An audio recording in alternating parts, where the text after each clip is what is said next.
5년 전 이 남자는 사랑해. 유명 방송인 이수진의 사랑해. 남편이었다. 강남 아파트에 살았고 아내가 번 돈으로 외제차를 몰았으며 사람들은 그를 부러워했다. 하지만 지금 그는 작은 월세방 화장실 바닥에 쓰러져 왼쪽 발에서 흘러나온 피가 타일 틈새로 스며들고 있었고 휴대폰 화면에는 119에 전화를 걸었지만 주소를 제대로 말하지 못해 끊긴 통화 기록만 6개가 찍혀 있었다. 통장 잔고 2,340원. 어제부터 아무것도 먹지 못한 상태. 가장 최근 문자는 발신 전용 연체 3개월 차 최종 독촉이었다. 유명인의 남편에서 월세방 바닥에 쓰러진 남자까지 단 5년 만에 일어난 일이었다. 도대체 이 남자가 무슨 짓을 했길래 이렇게 된 걸까? 시청해 주시는 여러분께 더 좋은 사연들로 행복을 전달해 드릴 수 있도록 좋아요와 구독 버튼 부탁드립니다. 모든 것은 8년 전 겨울부터 시작됐다. 박준혁, 당시 32살로 강남 중견 자산운용사에서 일하는 투자 전문가였다. 연봉 1억 2천만 원, 승진 대기 중. 업계에서 능력을 인정받는 촉망받는 금융맨. 하지만 그에게는 단 하나의 목표가 있었다. 돈 많은 여자와 결혼해서 평생 편하게 사는 것. 박준혁은 60대 어머니 김영숙과 함께 살았다. 영숙은 아들에게 반복해서 말했다. 내가 돈 많은 여자 하나 잡으면 우리 평생 놀고 먹고 살 수 있어. 연예인이나 재벌집 딸 같은 애들은 결혼하면 남편한테 다 맡기잖아. 박준혁은 이미 목표를 정해놓고 있었다. 유명 방송인 이수진. 이수진은 30살의 유명 방송인으로 드라마 2편에서 주연을 맡으며 이름을 알리던 중이었다.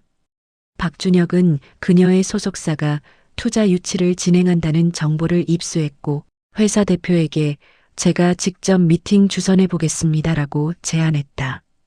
합법적으로 이수진을 만날 기회를 만든 것이었다. 첫 미팅은 강남 카페에서 이뤄졌다. 박준혁은 정장 차림으로 나타나 투자 제안서를 꼼꼼히 설명하며 전문성을 보여줬다. 이수진은 그의 차분한 말투와 신뢰감 있는 태도에 호감을 느꼈다. 미팅 후 박준혁은 추가 자료 전달드릴 때 연락드려도 될까요라며 자연스럽게 연락처를 받았다. 하지만 이 모든 것은 계획된 시나리오였다. 박준혁은 이수진을 만나기 전부터 그녀의 인터뷰 기사를 모두 읽었고 SNS를 뒤져 좋아하는 음식, 취미, 과거 이상형 발언까지 외웠다. 김영숙은 천천히 접근해 급하게 굴면 의심받아라고 조언했고 박준혁은 그대로 따랐다. 첫 미팅 이후 박준혁은 일주일에 한 번씩 투자건 관련이라는 명목으로 연락했다. 하지만 대화는 점점 개인적으로 변했다. 요즘 촬영 힘드시죠? 이 근처 맛집 추천해 드릴까요? 이수진은 박준혁의 배려에 조금씩 마음을 열기 시작했다. 석 달 후 박준혁은 본격적으로 움직였다. 이수진이 좋아한다고 했던 전시회 티켓을 구해 같이 보러 가실래요? 라고 제안했다. 이수진은 승낙했다. 전시회 후 카페에서 박준혁은 자신의 이야기를 꺼냈다. 저는 평범한 집안에서 자랐고 어머니 혼자 저를 키우셨어요. 그래서 항상 성실하게 살려고 노력했죠. 이수진은 그의 솔직함에 감동했다. 6개월 후 두 사람은 연인이 되었다. 준혁은 언제나 수진의 스케줄에 맞췄고 바쁠 때는 기다렸으며 절대 조급하게 굴지 않았다. 수진은 주변의 준혁이는 내 일을 이해하고 존중해줘라고 말했다. 교제 1년째 준혁은 어머니를 소개했다. 김영숙은 수진의 손을 꼭 잡으며 눈물을 글썽였다. 우리 준혁이가 정말 좋은 분을 만났네요. 수진은 어머니의 소박한 모습에 호감을 느꼈다.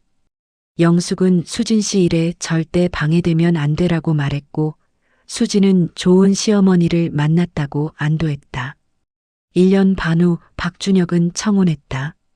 한강공원 벤치에서 무릎을 꿇으며 저는 많이 가진 게 없지만 평생 당신만 사랑하겠습니다라고 말했다. 이수진은 눈물을 흘리며 고개를 끄덕였고 그의 가을 두 사람은 결혼했다. 결혼 초기 준혁은 모범적이었다. 퇴근 후 집안일을 도왔고 아내가 늦으면 저녁을 준비했으며 주말에는 함께 시간을 보냈다. 수지는 인터뷰에서 남편이 든든한 지원군이라고 말했다. 하지만 1년 후 수진이 임신하자 준혁의 태도가 변하기 시작했다. 수지는 임신으로 활동을 중단했고 집에서 출산을 준비했다. 준혁은 내가 돈 벌어올 테니까 너 내나 잘 낳으라고 말했지만 입덧으로 힘들어할 때 좀 쉬면 괜찮아질 거 아냐라며 대충 넘겼다. 귀가 시간도 점점 늦어졌다. 출산 후 준혁은 육아에 거의 참여하지 않았다. 애 우는 소리 시끄러워라며 방문을 닫았고 도움을 요청하면 너는 집에만 있잖아. 나는 회사 다니느라 피곤하다고라고 말했다. 수지는 혼자 버텼다. 어느 날 이수지는 남편의 휴대폰에서 모르는 여자와의 메시지를 발견했다. 오늘도 보고 싶어. 우리 곧 같이 살 수 있겠지. 수지는 남편을 추궁했고 준혁은 결국 인정하며 내가 나한테 관심이 없으니까 외로웠어라며 아내를 탓했다.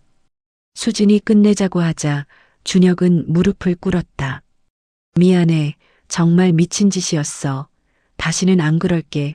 제발 한 번만 용서해줘. 수지는 아이 때문에 용서했다. 하지만 그것은 지옥의 시작이었다. 준혁의 반성은 한 달도 가지 않았다.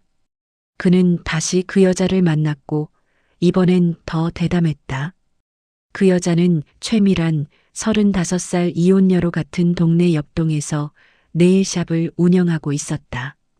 준혁은 그녀에게 아내와는 사실상 끝났어. 결혼은 했지만 마음은 없어라고 거짓말했다.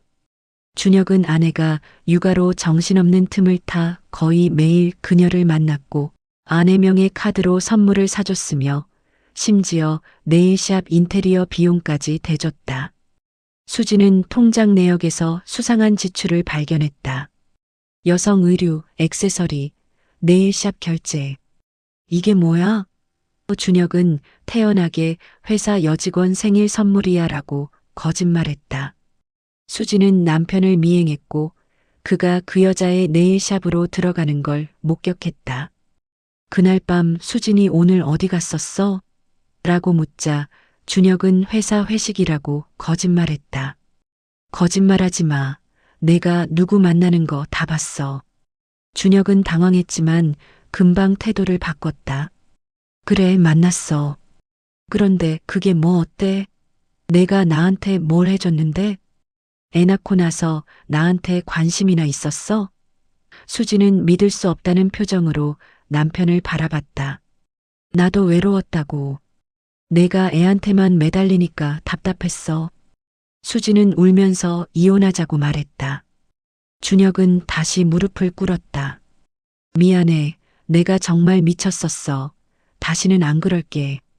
이수지는 너 지난번에도 똑같이 말했잖아라고 했지만 준혁은 계속 빌었다. 수지는 다시 용서했다. 아이가 너무 어렸고 완전한 가정을 유지하고 싶었다. 하지만 준혁은 전혀 변하지 않았다.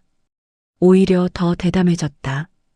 그는 아내 몰래 그녀를 위해 같은 동네 옆동에 오피스텔을 얻어줬고 그 비용은 수진 명의 대출로 충당했다. 시어머니는 모든 걸 알고 있었다. 며느리가 아들의 불륜을 알아챘다는 소식을 듣고도 아들 편만 들었다. 준혁아, 내가 조금만 더 조심했으면 좋았을 텐데. 수진이가 너무 예민한 거 아니냐? 시어머니는 며느리에게 전화를 걸었다. 수진아, 준혁이가 요즘 회사에서 스트레스가 많대. 조금만 참아줘. 수지는 시어머니의 태도에 충격을 받았다. 남편의 불륜을 알면서도 며느리에게 참으라고 말하는 시어머니. 수지는 그때 깨달았다. 이 집안은 처음부터 자신을 이용하려고 했던 거라는 것을. 상황은 더 나빠졌다. 준혁은 집에 들어와도 아내와 대화하지 않았고 아이가 울면 짜증을 냈다. 어느 날 밤 술에 취해 돌아온 준혁은 이수진에게 소리쳤다. 내가 왜 이런 식으로 살아야 돼? 수진이 대답하려는 순간 준혁은 아내의 뺨을 때렸다. 수진은 바닥에 쓰러졌고 아이는 옆에서 울고 있었다. 준혁은 아무 말 없이 방으로 들어가 문을 닫았다. 수진은 그날 밤 경찰을 부를까 고민했지만 참았다. 자신의 커리어와 아이의 미래를 생각하면 이 모든 것을 숨겨야 한다고 생각했다. 하지만 준혁의 폭력은 계속됐다.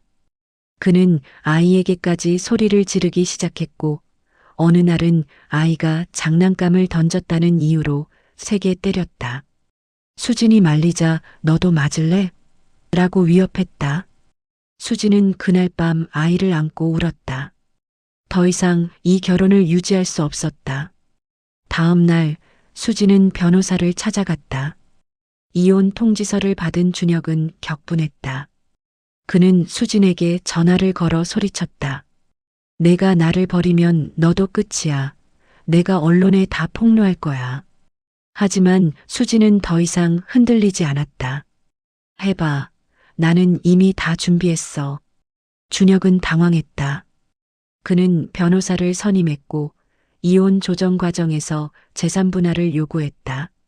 아파트는 반반으로 나눠야 하고 위자료도 받아야 해. 하지만 수진의 변호사는 차갑게 대답했다. 귀하의 불륜 증거, 가정폭력 기록, 아동학대 증거가 모두 확보되어 있습니다. 재산 분할은커녕 위자료를 물어야 할 상황입니다. 준혁은 어머니에게 전화를 걸었다. 엄마, 수진이가 진짜 이혼하려고 해. 김영숙은 차갑게 대답했다. 내가 제대로 못 잡았잖아. 이제 와서 뭘 어떻게 해. 재산 분할이라도 최대한 받아내. 법원 조정 당일 준혁은 수진을 마주쳤다. 수진은 차분한 표정으로 앉아 있었고 준혁은 그녀에게 다가가 말했다. 우리 다시 한번 생각해보자. 애 때문에라도. 하지만 수진은 고개를 돌렸다. 이제 늦었어. 법원은 준혁의 불륜과 가정폭력을 명확히 인정했고 그는 단 한 푼도 받지 못한 채 이혼이 확정됐다. 수진은 아이의 단독 양육권을 받았고 준혁은 집에서 쫓겨났다. 준혁은 미란에게 달려갔다. 미란아, 나 이혼했어. 이제 우리 같이 살 수 있어. 하지만 미란은 차갑게 웃었다. 오빠, 우리는 그냥 재미로 만난 거였잖아. 오빠 이제 돈도 없는데 뭘 어떻게 해? 준혁이 그동안 내가 너한테 얼마나 많이 써줬는데 라고 소리치자 미라는 그건 오빠가 알아서 준 거잖아 라며 문을 닫아버렸다. 준혁은 갈 곳이 없었다. 어머니에게 전화했지만 너 혼자 알아서 해. 나도 이제 지쳤어 라고 말했다. 친구들에게 연락했지만 아무도 받지 않았다. 업계에서 그의 평판은 이미 바닥에 떨어진 상태였고 수진과의 이혼 소식이 퍼지면서 모두가 그를 피했다. 준혁은 회사에도 더 이상 나갈 수 없었다. 상사가 그를 불러 말했다. 박 대리, 자네 개인 사정이 회사 이미지에 악영향을 미치고 있어. 사표를 내는 게 좋을 것 같네. 준혁은 항변했다. 그건 제 개인적인 일인데요. 하지만 상사는 단호했다. 금융업은 신뢰가 생명이야. 자네 소문이 이미 다 퍼졌어. 준혁은 결국 사표를 냈다. 퇴직금으로 받은 돈으로 고시원에 방을 얻었다. 통장에 남은 돈은 2,500만 원이었고 그는 급하게 일자리를 찾기 시작했다. 하지만 아무도 그를 고용하지 않았다. 한 달이 지나고 두 달이 지나자 통장 잔고는 빠르게 줄어들었다. 준혁은 편의점 야간 알바를 시작했다. 하루 8시간 서서 일하고 받는 돈은 하루 7만 원, 한 달이면 200만 원 남짓이었다. 고시원 월세 40만 원을 내고 나면 생활비로 쓸 돈은 얼마 남지 않았다. 준혁은 처음으로 돈이 없다는 게 무엇인지 깨달았다. 5년 전 그는 수진의 카드로 백화점에서 쇼핑을 했고 외제차를 몰고 다녔으며 강남 레스토랑에서 식사를 했지만 지금 그는 편의점 도시락으로 끼니를 때우고 있었다. 그러던 어느 날 준혁은 건강검진을 받았다. 결과는 당뇨였다. 의사는 스트레스와 불규칙한 생활 때문입니다. 지금부터라도 철저히 관리해야 합니다라고 했지만 준혁에게는 병원비를 낼 여유가 없었다. 그는 약을 처방받지 않고 병원을 나왔다. 몇 달 후 어머니가 쓰러졌다는 연락이 왔다. 준혁이 병원에 갔을 때 의사는 치매 초기 증상입니다. 요양병원 입원을 권장합니다라고 했다. 준혁은 어머니를 쳐다봤다. 어머니는 침대에 누워 허공을 바라보고 있었고 아들을 알아보지 못했다. 저 사람 누구야? 어머니가 간호사에게 물었다. 준혁은 아무 말도 하지 않고 병실을 나왔다. 요양병원 비용은 월 250만 원이었다. 준혁은 돈이 없었다. 그는 기초생활수급 신청을 했고 어머니는 6인실 요양병원에 들어갔다.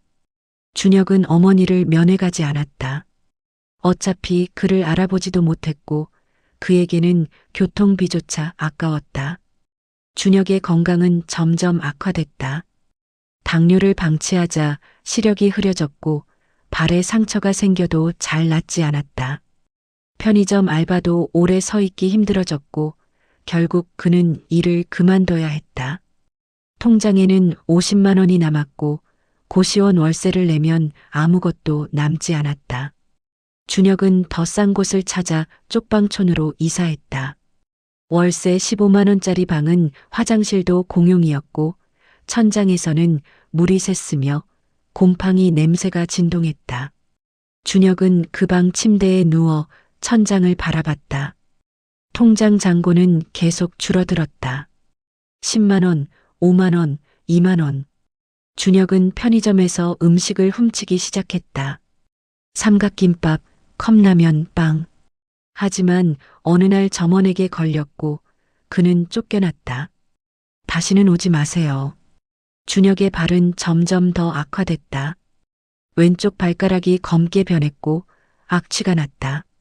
그는 병원에 가야 한다는 것을 알았지만 돈이 없었다. 건강보험은 이미 끊긴 지 오래였고 응급실에 가봤자 신분 확인 후 쫓겨날 게 뻔했다. 어느 날 밤 준혁은 휴대폰으로 뉴스를 보다가 수진의 기사를 발견했다. 배우 이수진, 복귀작 대박. 아이와 함께 행복한 일상 공개. 사진 속 이수진은 웃고 있었고 아이는 건강하게 자라 있었다. 준혁은 휴대폰을 던졌다. 화면이 깨졌지만 그는 신경 쓰지 않았다. 준혁은 쪽방 화장실 바닥에 쓰러져 있었다. 왼쪽 발에서 피가 흘러나왔고 그는 119에 전화를 걸었지만 주소를 제대로 말하지 못했다. 통화는 6번 끊겼다. 준혁은 바닥에 누운 채 천장을 바라봤다. 모든 것은 자신이 선택한 결과였다. 8년 전 그가 수진에게 처음 거짓말을 했던 그 순간부터 모든 것은 정해져 있었다. 그리고 바로 그때 준혁의 휴대폰이 울렸다. 전화를 건 사람은 미란이었다. 준혁은 깨진 휴대폰 화면을 보며 믿을 수 없다는 표정을 지었다.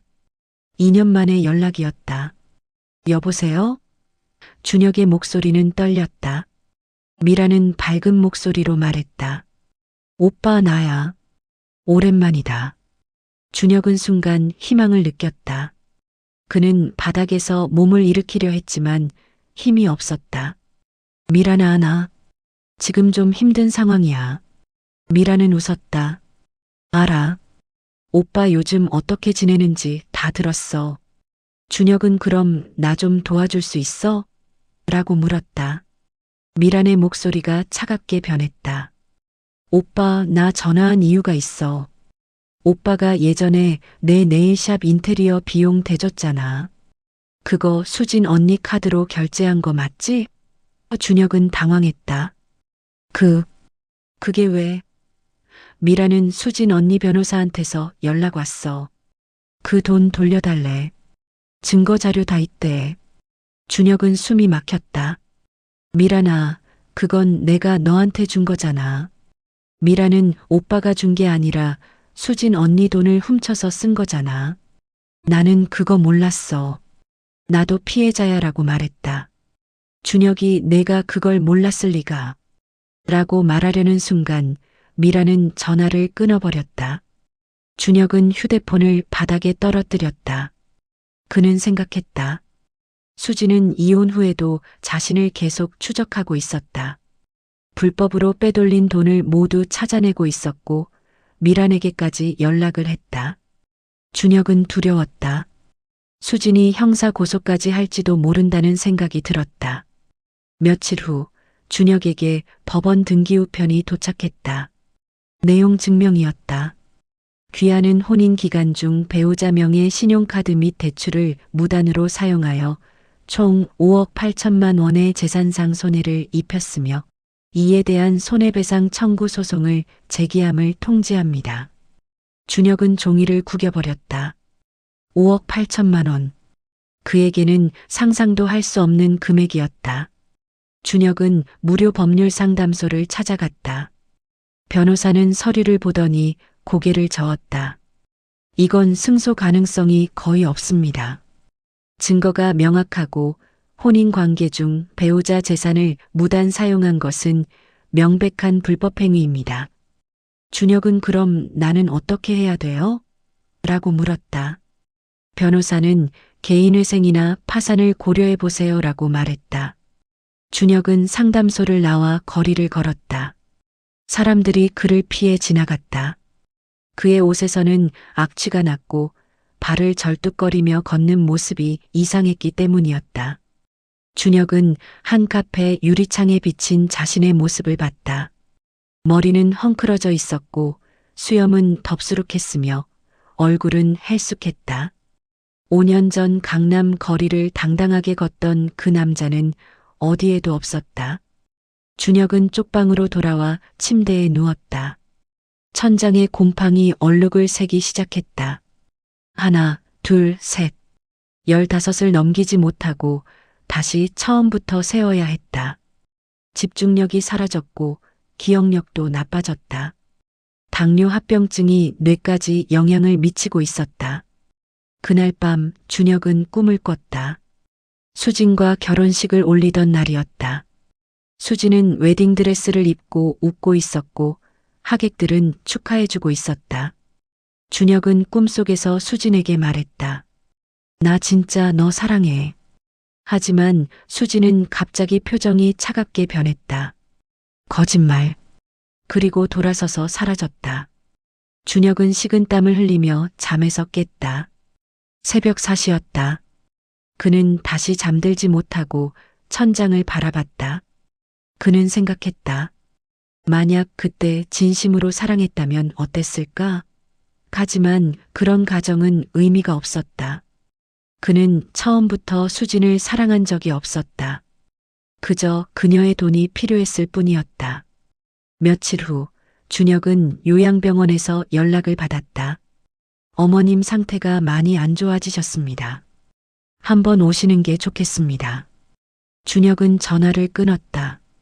그는 어머니를 보러 갈 생각이 없었다. 교통비도 아까웠지만 무엇보다 그는 어머니를 원망하고 있었다. 내가 그 여자 잡으면 우리 평생 편하게 산다. 어머니의 그 말이 모든 것을 시작하게 했다.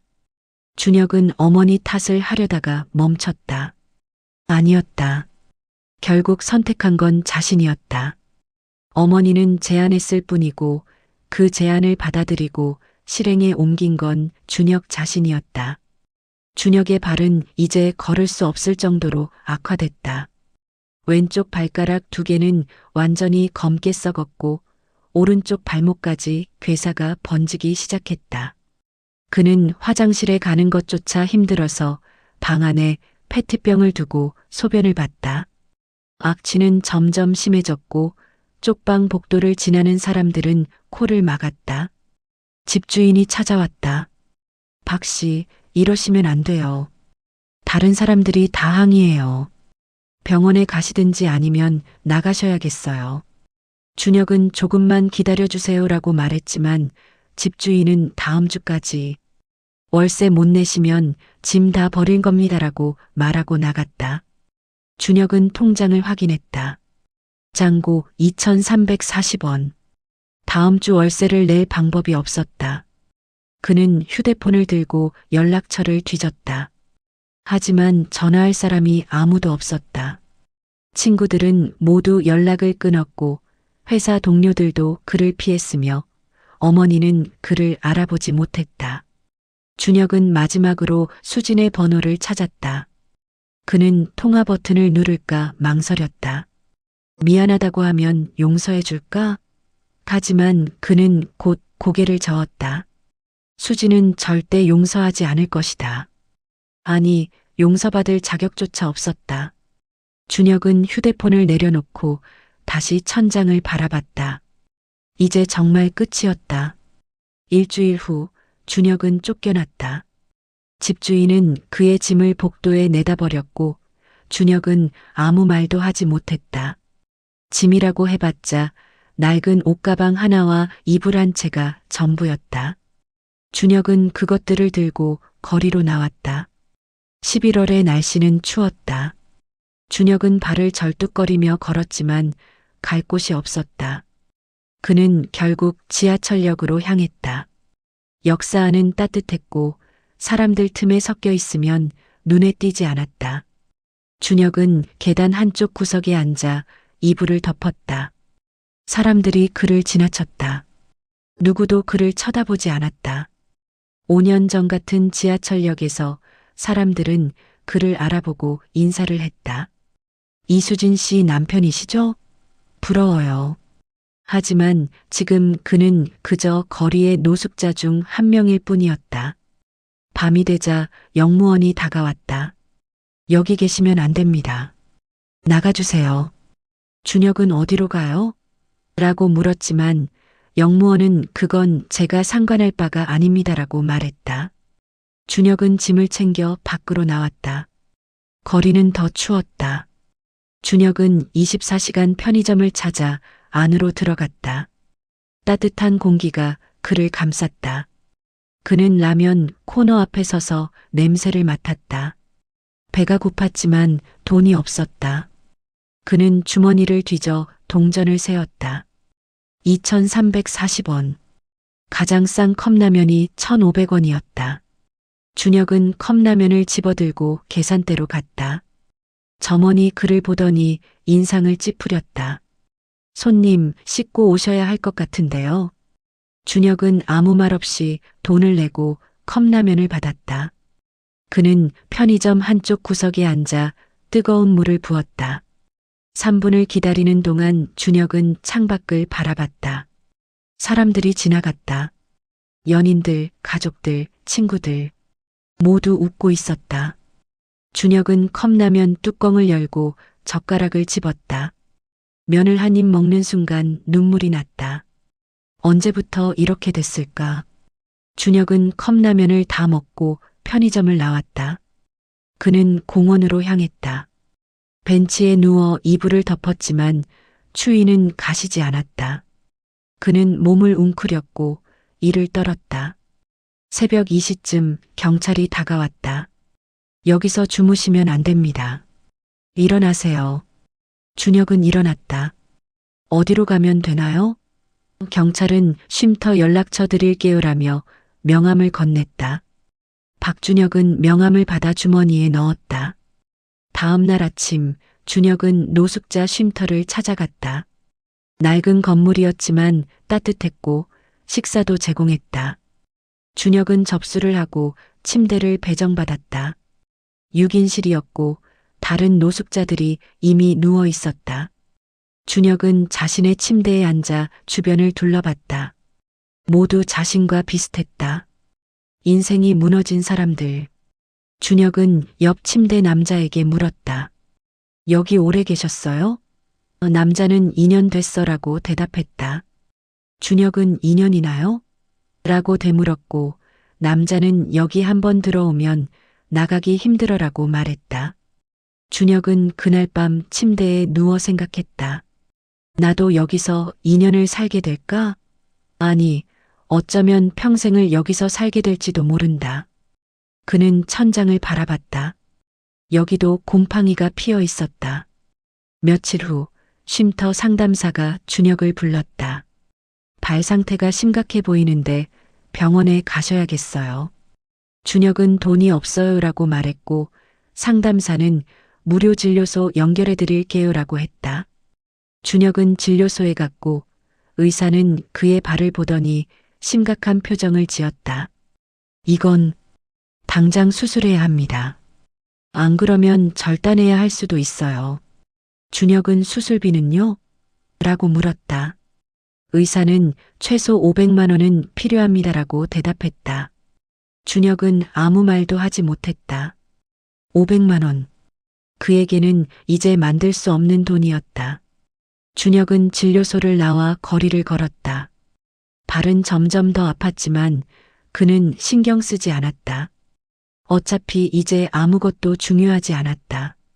그는 한 카페 앞을 지나다가 멈춰섰다. 유리창 너머로 사람들이 커피를 마시며 웃고 있었다. 준혁은 8년 전을 떠올렸다.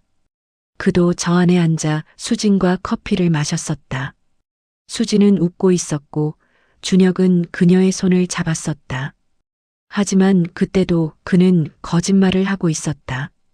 사랑한다고 말하면서도 머릿속으로는 그녀의 돈을 계산하고 있었다. 준혁은 카페를 지나쳐 걸었다. 그는 한강으로 향했다.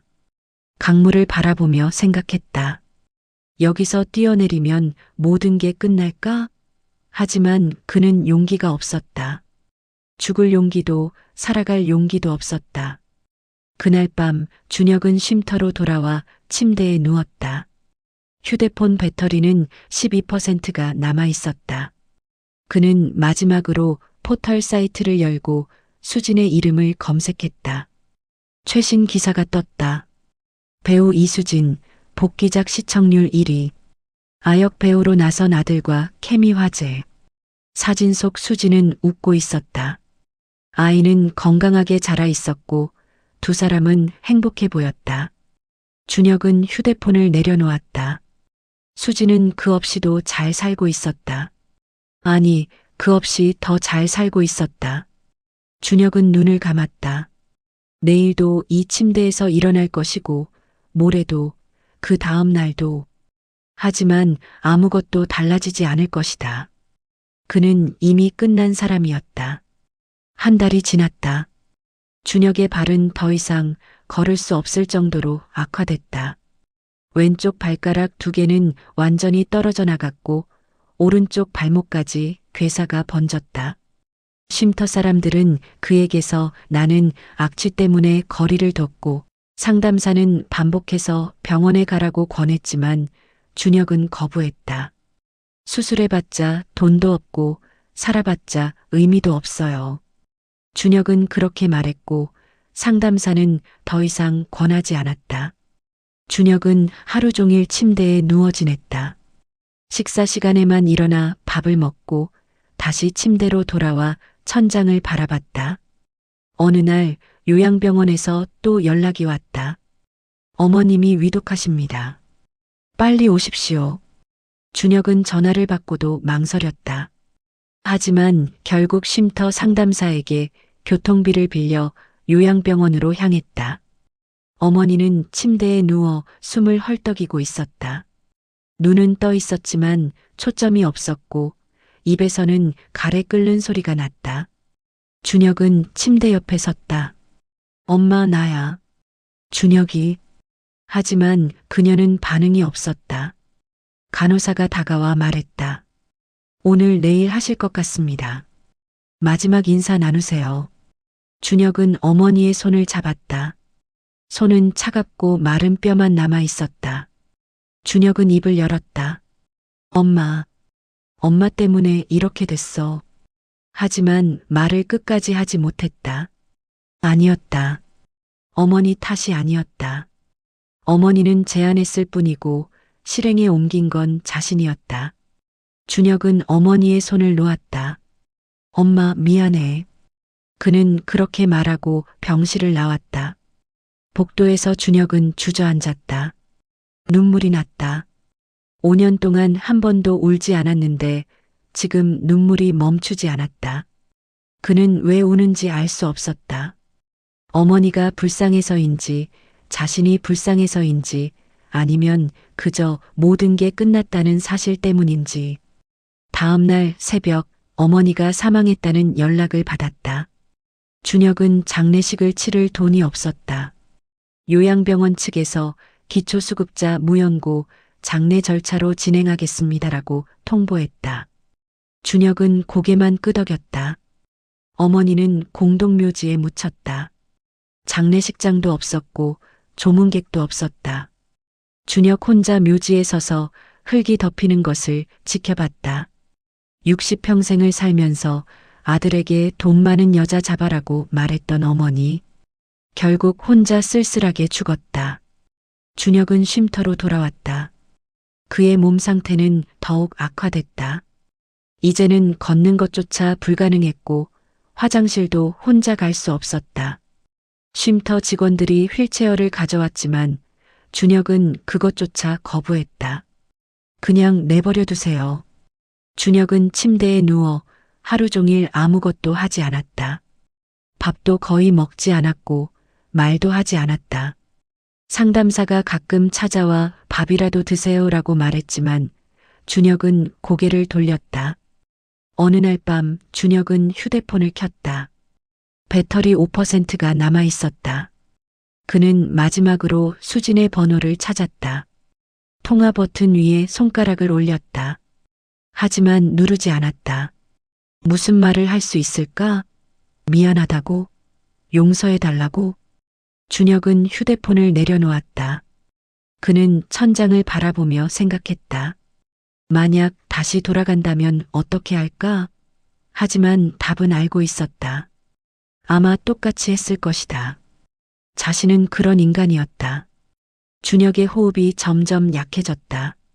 쉼터 직원이 119를 불렀고 구급차가 도착했다. 응급구조사가 병원으로 가셔야 합니다라고 말했지만 준혁은 고개를 저었다. 됐어요. 그냥. 준혁은 눈을 감았다. 어둠 속에서 수진의 얼굴이 보였다. 5년 전 결혼식 날 웨딩드레스를 입고 웃던 그녀. 준혁은 그 얼굴을 보며 마지막으로 생각했다. 미안해. 진심이야. 하지만 그 미안함조차 이제는 너무 늦었다. 준혁은 병원 응급실 침대에 누워 있었다. 의료진이 분주하게 움직였고 기계음이 삐삐 울렸다. 의사가 차트를 보며 고개를 저었다. 폐혈증이 온몸에 퍼졌습니다. 수술을 해도 말을 끝까지 하지 않았다. 준혁은 희미한 의식 속에서 생각했다. 이제 정말 끝이구나. 그는 눈을 감았다. 어둠 속에서 과거가 주마등처럼 스쳐 지나갔다. 수진을 처음 만났던 날, 거짓말로 시작했던 연애, 계산된 청혼, 가면을 쓴 결혼 생활, 그리고 모든 것이 무너지던 순간들. 준혁의 호흡이 멎었다. 의사가 시계를 보며 말했다. 2024년 11월 20일 오전 3시 42분 사망 확인. 아무도 울지 않았다. 그의 죽음을 슬퍼할 사람은 이 세상에 없었다. 같은 시각 강남의 한 아파트에서 수지는 아이 옆에 누워 있었다. 아이는 깊은 잠에 빠져 있었고 수지는 아이의 얼굴을 바라보며 미소 지었다. 5년이라는 시간이 흘렀다. 지옥 같았던 결혼 생활, 이혼, 그리고 재기. 수지는 이혼 후 1년 동안 쉬었다. 그 시간 동안 아이와 함께 있었고 심리 치료를 받았으며 스스로를 다독였다. 그리고 2년 전 복귀작으로 돌아왔다. 드라마는 대박이 났고 수지는 다시 정상의 자리로 올라왔다. 무엇보다 중요한 건 아이였다. 아이는 건강하게 자랐고 밝게 웃었으며 엄마를 사랑했다. 수지는 아이에게 아빠 이야기를 하지 않았다. 아이가 물어보면 아빠는 멀리 계셔라고만 말했다. 언젠가 아이가 크면 진실을 말해줄 생각이었지만 지금은 아니었다. 이수지는 일어나 거실로 나왔다. 창밖으로 강남의 야경이 보였다. 이수지는 커피를 마시며 생각했다. 박준혁은 지금 어떻게 살고 있을까? 궁금하지 않았다. 아니, 궁금했지만 알고 싶지 않았다. 수지는 그에게서 받은 상처를 모두 치유했다고 생각했다. 하지만 가끔 밤이면 악몽을 꿨다. 준혁이 다시 나타나 아이를 빼앗아 가는 꿈. 그럴 때마다 수지는 식은땀을 흘리며 깼다. 하지만 곧 아이 방으로 가서 아이가 잘 자고 있는지 확인했고 안심했다. 수지는 다시는 결혼하지 않기로 했다. 한 번으로 충분했다. 이제는 아이와 일 그리고 자신에게 집중하기로 했다. 그것만으로도 충분히 행복했다. 한 달 후 수지는 변호사로부터 전화를 받았다. 이수진 씨, 박준혁 씨가 사망했다는 통보를 받았습니다. 수지는 잠시 말을 잃었다. 언제요? 한 달 전입니다. 무연고 사망자로 처리됐고 공동묘지에 묻혔습니다. 수지는 전화를 끊고 창밖을 바라봤다. 아무 감정도 느껴지지 않았다. 슬프지도 안타깝지도 않았다. 그저 그렇구나 하는 생각만 들었다. 준혁은 자신이 선택한 삶의 결과를 받았을 뿐이었다. 수지는 아이 방으로 갔다. 아이는 책을 읽고 있었다. 엄마.